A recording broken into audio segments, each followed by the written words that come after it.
வணக்கம் and welcome to delight cinemas. இந்த வீடியோவில் பார்த்தீங்கன்னா குட் பேட் அக்லி படத்தை பற்றின சில விஷயங்கள் தான் நம்ம டிஸ்கஸ் பண்ண போகிறோம். நாளைக்கு படம் தேட்டர்ஸில் ரிலீஸ் ஆக போகுது. நேற்று போட்டிருந்த அப்டேட் வீடியோவில் நம்ம ஒரு விஷயத்தை சொல்லியிருந்தோம், இந்த மாதிரி ஓவர்சீஸ்க்கு இன்னும் கண்டென்ட் போய் சேரல அப்படின்னு. அந்த இஷ்யூ இன்றைக்கி பார்த்தீங்கன்னா சால்வ் பண்ணிட்டாங்க. ஸோ நாளைக்கு ப்ராப்பராக படம் எல்லா இடங்கள்லையுமே வந்து ரிலீஸ் ஆக போகுது. மைத்ரி மூவி மேக்கர்ஸோடைய முதல் தமிழ் படம் இந்த குட் பேட் அக்லி. ஆக்சுவலாக நாளைக்கு பார்த்தீங்கன்னா மைத்ரிக்கு 2 படங்கள் ரிலீஸ் ஆகுது. ஒன்று இந்த குட் பேட் அக்லி, இன்னொன்று அவங்க தயாரிச்சிருக்கிற ஜாட், அந்த படத்தையுமே ரிலீஸ் பண்ணுறாங்க. தமிழ்நாட்டில் இந்த குட் பேட் அக்லி படத்தை ரோமியோ பிக்சர்ஸ் தான் வந்து ரிலீஸ் பண்ணுறாங்க. தெலுங்கில் மைத்ரி ஓன் ரிலீஸ் பண்ணுறாங்க. கேரளாவில் வந்து ஸ்ரீ கோகுலம் மூவிஸ் தான் வாங்கி ரிலீஸ் பண்ணுறாங்க. அண்ட் கர்நாடகாவில் தளபதி விஜய் வச்சு இப்போ ஜனநாயகன் எடுத்துகிட்டு இருக்கிற கேவிஎன் ப்ரொடக்ஷன்ஸ் அவங்க தான் வாங்கியிருக்காங்க, அவங்க ரிலீஸ் பண்ணுறாங்க. இந்த குட் பேட் அக்லி படத்தோடைய ஓடிடி ரைட்ஸ் வந்து நெட்ஃப்ளிக்ஸ் எப்பயோ வாங்கிட்டாங்க. சேட்டலைட் ரைட்ஸை பொறுத்த வரைக்கும் சன் டிவி வாங்கியிருக்கிறதா சொல்லப்படுது. சன் டிவி வந்து குட் பேட் அக்லி மட்டும் இல்லை, அடுத்து சூர்யாவுடைய ரெட்ரோ, தளபதி விஜயோடைய ஜனநாயகன் அப்படின்னு சொல்லி முக்கியமான பெரிய படங்கள் எல்லாமே இப்போ சன் டிவி தான் பேக் டு பேக் வாங்கிட்டே வராங்க. அண்ட் இதுக்கு முன்னாடி ஏகேவுடைய விடாமுயற்சி அந்த படத்தையுமே சன் டிவி தான் வாங்கியிருக்காங்க. இன்னும் கொஞ்ச நாளில் டெலிகாஸ்ட் பண்ண போகிறாங்க. குட் பேட் அக்லி AK63க்கு இதான் டைட்டில் அப்படிங்கிற நியூஸ் கேள்விப்படும் போது எல்லாருக்குமே ஆச்சரியமாக தான் இருந்தது. ஏன்னா கடைசியாக ரொம்ப வருஷமாக பார்த்தீங்கன்னா ஏகேவுடைய எந்த படத்துக்குமே வந்து இங்கிலீஷ் டைட்டிலே வந்து கிடையாது. லாஸ்ட்டாக வந்தது ரெட்டு தான். அதுக்கப்புறம் இத்தனை வருஷத்துக்கு அப்புறமா தான் இந்த ப்ராஜெக்ட்டுக்கு ஒரு இங்கிலீஷ் டைட்டில் வந்து கிடச்சிருக்கு. ஸோ இந்த டைட்டிலை வந்து ஏகே தான் சஜஸ்ட் பண்ணார் அப்படிங்கிறத ஆதிக்கே வந்து சொல்லியிருந்தார். ஒரு 3 ஷேடு இந்த படத்தில் இருக்குது, 3 விஷயங்கள் இருக்குது அப்படின்னு சொல்லும்போது டக்குன்னு ஏகே வந்து குட் பேட் அக்லி ஓகேவா அப்படின்னு கேட்டிருக்காரு. ஆதிக்கு வந்து இது சூப்பராக இருக்குது, இதே டைட்டிலாக ஃபிக்ஸ் பண்ணிக்கலாம், அப்படி தான் இந்த டைட்டில் வந்து ஃபிக்ஸ் ஆச்சு அப்படிங்கிற மாதிரி சொல்லியிருந்தாரு.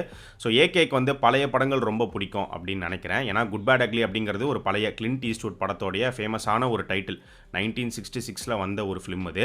அது மட்டும் இல்லை, இப்போ விடாமுயற்சியும் எடுத்துக்கிட்டிங்கன்னா பிரேக் டவுன் படத்தோடைய ரீமேக். பிரேக் டவுனும் ஒரு பழைய படம் தான், 90s வந்த ஒரு ஃபிலிம். இந்த படத்தோடைய ஹீரோயினா த்ரிஷா எப்படி உள்ளே வந்தாங்க அப்படின்னு பார்க்கும்போது, ஏன்னா ஆரம்பத்தில் த்ரிஷா வந்து ஃபர்ஸ்ட் சாய்ஸ் கிடையாது. ஆரம்பத்தில் வந்த நியூஸே வேறு. தபு அவங்க தான் இந்த படத்தில் நடிக்க போகிறாங்க அப்படின்னு சொல்லப்பட்டுச்சு. ஏகே அண்ட் தபு இவங்க 2 பேரும் சேர்ந்து நடித்த ஒரே படம் கண்டுகொண்டேன். அது வந்து ரொம்ப வருஷம் ஆயிடுச்சு.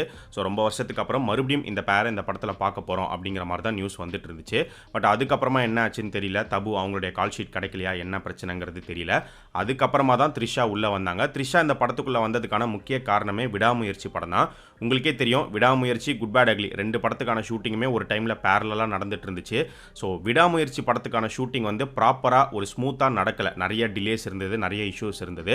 ஸோ அதெல்லாம் மீறியும் அந்த படத்தில் த்ரிஷாவுடைய இன்வால்மெண்ட், அவங்களுடைய கோஆப்ரேஷன் அதெல்லாம் ஏகேக்கு பிடிச்சி போய் தான் அடுத்து குட் பேட் அக்லி படத்துலையும் நீங்கள் நடிக்கிறீங்களா அப்படின்னு கேட்டு அவங்க உடனே வந்து எஸ் சொல்லிட்டாங்க. ஸோ எஸ் சொன்னதுக்கப்புறமா ஏகேவே வந்து இந்த படத்தோடைய கதை என்ன, உங்களுடைய கேரக்டர் என்ன அப்படிங்கிறத எல்லாத்தையும் ஏகேவே த்ரிஷா கிட்ட நரேட் பண்ணி அப்படி தான் த்ரிஷா இந்த ப்ராஜெக்ட்குள்ளே வந்திருக்காங்க. த்ரிஷா மட்டும் இல்லை, இந்த படத்தோடைய மெயின் வில்லனாக நடிச்சிருக்கிற அர்ஜுன் தாஸ். ஸோ இந்த கேரக்டருக்கு அர்ஜுன் தாஸ் பண்ணால் நல்லாயிருக்கும், அர்ஜுன் தாஸ் தான் பண்ணணும் அப்படிங்கிறதுமே ஏகேவுடைய முடிவு தான். ரொம்ப வருஷத்துக்கு அப்புறமா ஒரு ஃபேன் பாய் ஏகே வச்சு டைரக்ட் பண்ணுற ஒரு படம் இந்த குட் பேட் அக்லி. ஏன்னா கடைசியாக அப்படி ஒரு ஃபேன் பாய் எடுத்த படம் அப்படிங்கிறது மங்காத்தா தான். அதுக்கடுத்து இத்தனை வருஷத்துக்கு அப்புறமா இப்போ ஆதிக் வந்து எடுத்திருக்காரு.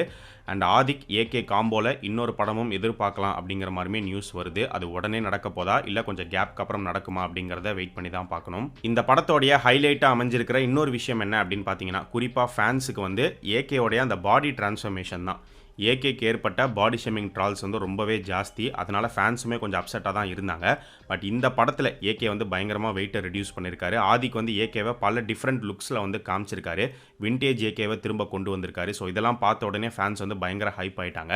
ஆக்சுவலாக ஏகே வந்து இந்த படத்துக்காக வெயிட்டை லாஸ் பண்ணலை, அவர் வந்து ரேஸ்க்காக தான் வெயிட்டை குறைச்சிருக்காரு. அது வந்து கரெக்டாக இந்த படத்துக்கும் அமைஞ்சிருச்சு. இந்த படம் ஸ்டார்ட் பண்ணும்போதே ஏகே வந்து ஆதிக்கிட்ட கிளியராக சொல்லிட்டார், இந்த மாதிரி ரேஸ் வரப்போது, அதுக்குள்ளே இந்த படத்தை எடுத்து முடிச்சாகணும், ரேஸ்க்காக வெயிட்டை கம்மி பண்ண போகிறேன் அப்படின்னு. அதை ஆதிக்கு இந்த படத்துக்குள்ளே கரெக்டாக யூஸ் பண்ணிக்கிட்டாரு.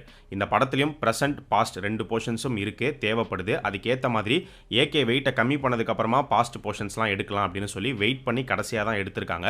ஃபஸ்ட்டு பார்த்தீங்கன்னா ப்ரெசென்ட் போர்ஷன்ஸை ஃபுல்லாக எடுத்து முடிச்சிட்டாங்க. இந்த குட் பேட் அக்லி படத்தோடைய ட்ரெய்லர் ரிலீஸ் ஆனதுக்கப்புறமா இந்த படம் வேறு எந்த படத்து கூட கம்பேர் பண்ணப்படுது அப்படின்னு பார்க்கும்போது தளபதி விஜயோடைய கோட் படத்துக்கும் குட் பேட் அக்லி படத்துக்கும் என்ன ப்ரோ சம்பந்தம் அப்படின்னு கேட்டிங்கன்னா, 2 படத்துலையும் காமனாக இருக்கக்கூடிய விஷயம் வந்து ரெஃபரன்சஸ். கோட் படம் எல்லாருமே பார்த்துருப்பீங்க. ஸோ கோட்டில் பார்த்தீங்கன்னா எக்கச்சக்கமான ரெஃபரன்சஸை வெங்கட் பிரபு பிளேஸ் பண்ணியிருந்தாரு. விஜயோடைய பழைய படங்களுக்கான ரெஃபரன்ஸாக இருக்கட்டும், டிவிகேவுடைய ரெஃபரன்ஸாக இருக்கட்டும், கேப்டன் விஜயகாந்தை ஏஐ மூலிமா கொண்டு வந்தது, சிவகார்த்திகேயனுடைய கேமியோ, அதுக்கப்புறமா ஏகேவுடைய மங்காத்தா ரெஃபரன்ஸை முக்கியமான பாயிண்ட் கிளைமேக்ஸில் கொண்டு வந்தது. ஏகேன்னு மட்டும் இல்லாமல் சூப்பர் ஸ்டார், உலகநாயகன், சூர்யா, விக்ரம்னு சொல்லி நிறைய பேருடைய ரெஃபரன்சஸ் இந்த படத்துக்குள்ளே பிளேஸ் பண்ணியிருப்பாங்க. அதே மாதிரி சிஎஸ்கே தோனி ரெஃபரன்ஸை கொண்டு வந்தது. இந்த மாதிரி கதை ஒரு பக்கம் இருந்தாலும் படம் ஃபுல்லாக எக்கச்சக்கமான ரெஃபரன்சஸ் இருக்கும். இப்போ இதே மாதிரி தான் ஏகேவுடைய பழைய ஏராளமான ரெஃபரன்சஸை ஆதிக் இந்த படத்துக்குள்ளே பிளேஸ் பண்ணியிருக்காரு. இந்த படத்தில் இப்போதைக்கு ஏகேவுடைய ரெஃபரன்சஸ் மட்டும்தான் தெரியுது. ஏகேவை தாண்டி வேற எந்தெந்த ரெஃபரன்ஸ்லாம் படத்துக்குள்ளே வரப்போகுதுங்கிறது நாளைக்கு தெரிஞ்சிடும். கண்டிப்பாக தளபதி விஜயோடைய ரெஃபரன்ஸ் இருக்குது, அது செமையாக இருக்கும்னு தான் சொல்கிறாங்க. எப்படி இருக்க போது, எங்கே வரப்போகுது அப்படிங்கிறத பார்க்குறதுக்கே வந்து ஆவலாக இருக்குது. சரி, இந்த மாதிரி ஹெவியான ரெஃபரன்ஸஸை வச்சு ஒரு படம் எடுக்கிறது சரியா அப்படின்னு கேட்டிங்கன்னா இங்கே சரி தப்புங்கிறது எதுவும் கிடையாது. பட் அதை தாண்டி இந்த மாதிரி எல்லாராலையும் எல்லா ஹீரோஸை வச்சுமே படம் பண்ணிட முடியாது. இதை தான் ஆதிக்குமே ஒரு இன்டர்வியூவில் சொல்லியிருந்தாரு. இப்போ வந்து விஜய், அஜித் இவங்களுக்கு தான் இந்த மாதிரியான ரெஃபரன்சஸ் எல்லாம் வச்சு படம் பண்ண முடியும். நான் வந்து ஏகே ஃபேன், நான் இந்த படத்தில் பண்ணியிருக்கேன் அப்படின்னு சொல்லியிருக்காரு. அண்ட் அது மட்டும் இல்லாமல் ஆதிக் வந்து நான் இந்த படத்தில் ரெஃபரன்சஸை ஓவராக ஸ்டஃப் பண்ணலை அப்படிங்கிற மாதிரியும் சொல்லியிருக்காரு. எங்கெங்கே தேவைப்படுதோ, இப்போ இப்படி ஒரு சீன் வருது, இந்த சீனில் இந்த ஒரு ரெஃபரன்ஸை வச்சா நல்லாயிருக்கும் அப்படின்னு எங்கெங்கெல்லாம் தோணுச்சோ அங்கங்கெல்லாம் பிளேஸ் பண்ணியிருக்கோம். ஆனால் ரொம்ப ஓவர் ஸ்டஃபிங் மாதிரி இருக்காதுன்னு தான் அவர் சொல்கிறாரு. அது எப்படி இருக்க போகுதுங்கிறது நாளைக்கு தெரிஞ்சிடும். இந்த மாதிரி ரெஃபரன்ஸ் வச்சு எடுக்கிற இந்த பேட்டர்ன் வந்து கண்டிப்பாக தேட்டரில் நல்லா ஒர்க் அவுட் ஆகும். இப்போ கோட்டே எடுத்துக்கிட்டிங்கன்னா தேட்டரில் ஒர்க் ஆச்சு, ஓவராலாக படமாக ஒரு ஒன் டைம் வாட்சபிள் ஃபிலிமாக இருந்தது. ஆனால் அதுக்கப்புறம் ஆஃப்டர் தேட்டர் ஓடிடி சேட்டலைட்டில் பெருசாக கோட் வந்து ஒர்க் ஆகலை. 2வது தடவை 3வது தடவைலாம் அந்த படத்தை வந்து பார்க்க முடியாது. தேட்டரிக்கலாக கூட எல்லா இடங்கள்லையும் பயங்கரமாக ஒர்க் அவுட் ஆகிடுமா அப்படின்னு கேட்டிங்கன்னா டவுட் தான். இப்போ கோட் படம் வந்து தமிழ்நாட்டில் நல்ல ஒரு கலெக்ஷன், ஆனால் மற்ற இடங்களில் பார்த்தீங்கன்னா எதிர்பார்த்த அளவுக்கு அந்தளவுக்கு பயங்கரமாக கலெக்ட் பண்ணலை. கேரளாவில் விஜய்க்கு பயங்கரமான ஃபேன் பேஸ் இருந்தாலுமே கேரளாவில் பெருசாக கோட் வந்து பெர்ஃபார்ம் பண்ணலை. ஆந்திராலுமே அப்படி தான். அதுக்கு வெங்கட் பிரபு என்ன சொல்லியிருந்தாருன்னா, இந்த படத்தில் வந்து சிஎஸ்கே ரெஃபரன்ஸ் இருக்கிறதுனால அதர் ஸ்டேட்ஸில் அந்தளவுக்கு வந்து பெர்ஃபார்ம் பண்ணலை அப்படிங்கிற மாதிரி அவர் சொல்லியிருந்தாரு. ஆனால் சிஎஸ்கே ரெஃபரன்ஸ் அப்படிங்கிறதெல்லாம் தாண்டி படத்தில் பார்த்தீங்கன்னா கதையோட ரெஃபரன்சஸ் தான் ஹெவியாக இருந்தது. கதை அந்தளவுக்கு ஸ்ட்ராங்காக இல்லை. ஸோ அதனால தான் அதர் ஆடியன்ஸ்க்கு அந்தளவுக்கு இந்த ரெஃபரன்சஸ்லாம் கனெக்ட் ஆகலை. இப்போ கேப்டன் விஜயகாந்தை ஏஐ மூலிமா கொண்டு வந்தது நமக்கு பயங்கரமாக இருந்திருக்கும், ஆனால் மற்ற ஆடியன்ஸ்க்கு அந்தளவுக்கு பெரிய சுவாரஸ்யமாலாம் இருந்திருக்காது. ஸோ அந்த மாதிரி தான் கோட் வந்து மற்ற இடங்களில் பெருசாக ஒர்க் அவுட் ஆகாமல் போச்சு. ஸோ இந்த குட் பேட் அக்லி படத்தை பொறுத்த வரைக்கும் இந்த படத்துலையுமே ஹெவியான ரெஃபரன்சஸ் இருக்குது. இந்த ரெஃபரன்சஸ்லாம் வந்து எந்த அளவுக்கு இருக்க போது, எப்படி ஒர்க் அவுட் ஆக போது, எப்படி ஒவ்வொரு சீனுக்குள்ளேயுமே இன்சர்ட் பண்ணியிருக்காரு. அண்ட் இதை தாண்டி ஸ்டோரி அண்ட் ஸ்க்ரீன் பிளேல ஆதிக்கோடைய இன்புட் என்ன, ஆதிக்கோடைய ஃப்ரெஷ்ஷான சீக்வன்சஸ் என்னென்னலாம் வந்து இந்த படத்தில் பிளேஸ் பண்ணியிருக்காரு, அதெல்லாம் எப்படி ஒர்க் அவுட் ஆயிருக்கு, ஓவராலாக படம் எந்த அளவுக்கு என்டர்டெய்னிங்காக என்கேஜிங்காக இருக்குது. இதில் தான் இந்த குட் பேட் அக்லி படத்தோடைய சக்ஸஸே இருக்குது. இந்த குட் பேட் அக்லி படத்தில் எந்த ஒரு கருத்து மெசேஜ் அப்படின்லாம் எதுவுமே கிடையாது. Full and full fun entertainment ஃபிலிமாக தான் இருக்க போது. அப்படி தான் ஆதிக் வந்து எடுத்திருக்காரு. அது மட்டும் இல்லாமல் இந்த படத்தில் நிறைய சர்ப்ரைசஸ் இருக்குது அப்படிங்கிற மாதிரியுமே நியூஸ் வந்துட்டுருக்கு. அந்த சர்ப்ரைசஸ்லாம் நல்லா ஒர்க் அவுட் ஆச்சுன்னா செமையாக இருக்கும். ஓவராலாக படம் வந்து தேட்டர் மெட்டீரியலாக நல்லா ஒர்க் அவுட் ஆகும் அப்படின்னு தான் நினைக்கிறேன். அண்ட் இந்த வருஷம் ஏகேக்கு ரிலீஸ் ஆன விடாமுயற்சி பார்த்தீங்கன்னா அந்தளவுக்கு பெருசாக பெர்ஃபார்ம் பண்ணலை. பாக்ஸ் ஆஃபீஸ் கலெக்ஷனுமே வந்து அந்தளவுக்கு ஒரு பெரிய கலெக்ஷன் வந்து கொடுக்கல. பட் குட் பேட் அக்லி நல்ல ஒரு கலெக்ஷன் பண்ணும் அப்படிங்கிற ஒரு எதிர்பார்ப்பு இருக்கு. ஸோ இந்த குட் பேட் அக்லி படத்தை பற்றி நீங்கள் என்ன நினைக்கிறீங்க, உங்களோட எக்ஸ்பெக்டேஷன் என்ன அப்படிங்கிறத கமெண்ட் செக்ஷனில் சொல்லுங்கள். அண்ட் நாளைக்கு நம்மளுடைய சேனலில் good bad ugly review video வந்துடும், மிஸ் பண்ணாமல் பாருங்கள்.